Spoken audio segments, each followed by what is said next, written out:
So this is an effect that I saw in a movie advertisement just recently, and it's a pretty neat effect where they take an image and apply it to a background like this, really old-fashioned background, and give it a, kind of an illustrated quality where it has a kind of a worn-out, old-fashioned look to it. You can see it. I've seen it on movie posters for westerns and stuff like that, and it's a pretty cool effect. So the first thing I need to do is on this image here is remove all the color information. So I'm going to go under Image, Adjustments, Desaturate. And the next thing I'm going to do is go under Filter to Blur to Surface Blur. And the reason I'm using Surface Blur is that I want it to really smooth out all the little fine detail in her skin and everything in here. But I don't want it to lose any of the detail in the hat and any of the other highly defined areas like the teeth and the mouth and her eyes and everything like that. Now if I ran a regular blur filter or a Gaussian blur, it would certainly lose the detail altogether, and I don't want it to do that. And the reason why I want to smooth this out is because of the next filter I'm going to run. So I'm just going to hit OK here. And I'm actually going to duplicate this layer because I'm going to be using this blurred layer by itself as part of the effect later on. So on this duplicate layer, go under Filter again, and we're going to go to Artistic, Poster Edges. And we're going to get this big window here. And you can see right away I'm getting a kind of a dark outline effect here, which is exactly what I'm looking for. And you can see right here in her face where that smooth blurred area is. If I had left that texture on her skin the way it was, we would have been getting all this grittiness all over her face. And by blurring that image, we were able to avoid that. And I can see that a lot of the line detail is pretty much as I want it. If I wanted to, tweak that a little bit, I can certainly adjust these settings over here. And that looks pretty good. So let's go hit OK. So now I have this layer with the bold outlines, and I have this blurred layer just as it was originally. So now you can see that this background layer is locked because it's a background layer. So I'm just going to double click on it to make it its own layer, because we're going to be dragging these two layers over to this textured background I have right here.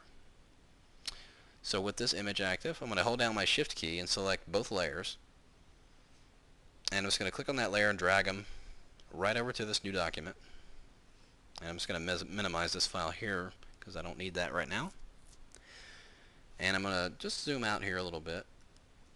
And I'm going to bring up my free transform with both of these layers still active. I'm going to bring my free transform, Command or Control T, and just see where I'm at in the scale of things here. And actually it looks pretty good. I'm just going to reposition this just a little bit this way so that arm is just a little bit more visible. And we'll hit enter. I'm going to turn off this layer here because I want to work on this layer in the middle just for a minute. And on this layer I'm going to change this layer's blending mode to color burn. And I'm going to drop its opacity down to about 60%. And well, let's maybe like 65. And I'm going to bring up a layer mask onto this layer. So I'm just going to click on this new layer mask icon here. And I'm going to go over here and get my gradient tool.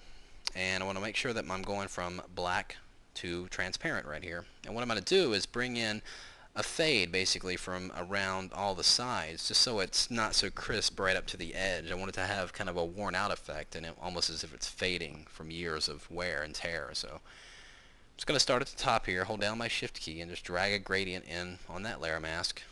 And that's just basically making it a little transparent.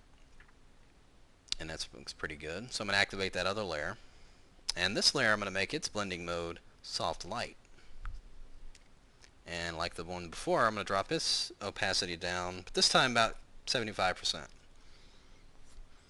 And again, I'm going to add a layer mask and just going to fade in those edges just like we did on that last layer. Just a little bit here. Not quite as much as the last one, but just a little bit here and there. Okay. Now, I'm going to hold down my Shift key and select both of these layers once again, and I'm going to go into my Layers pull-down menu here and select New Group from Layers, and we'll just give this a name. And what that's done is taken both of those layers and dropped them into a folder here in my Layers palette, making them a layer group. Now it's going to be important in a second, but for now I'm going to turn off this group because I want to work on this texture. I'm actually going to make a duplicate of this texture layer. And as we did before, I'm going to remove the color information. Go to Adjustments, desaturate. And I'm going to bring up my levels. Zoom in a little bit here.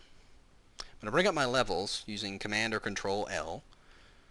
And I'm going to push the contrast on this layer way up there so we can really see that texture. I really want to define that texture a lot. Right about like that. Let's do this by pushing those sliders in there. We'll hit OK. Now I want to activate this layer as a selection, but I only want it to activate the light areas, the luminosity of this layer. And the way to do that is to hold down my Alt, Control, or Option Command and press the tilde key, which is the little wavy line key next to the number 1 on your keyboard. And what that does is activates the luminosity of that layer as a selection. Now I'm going to go ahead and throw this layer away because I'm not needing it anymore. I'm going to turn on this grouped layer here that we have, the layer group, and with the group active, I'm going to click on my layer mask icon, and it's going to generate a layer mask based on that selection, and it's going to affect every layer in this group. If I zoom in here, you can see how that texture is affecting the overall image, and it's really affecting these two images here. So if I turn one of these off, it's still affecting them because they're part of that group. Their original layer masks are here and still intact. And this new one that I just created, if I hold down my Alt or Option and click on it, there it is right there. And it's affecting that entire layer group as a whole. And that pretty much completes the effect. You can see we're getting a really worn out, old-fashioned wear and tear look here, all from using that one photograph. And if you wanted to take this technique way further and do a complete design on it, I've actually got a finished one here that I did. So let me bring it up here. And you can see right here, I've taken several images and composited them together using that very same technique. And even on the text here, you can see I use that same thing I did over here where I applied the texture as a layer mask. I did that same thing right here on this text to give it a much more old-fashioned look. So you can take the technique and do a whole lot of really creative stuff with it. So I encourage you to give it a try and have fun with it, and we'll see you next time.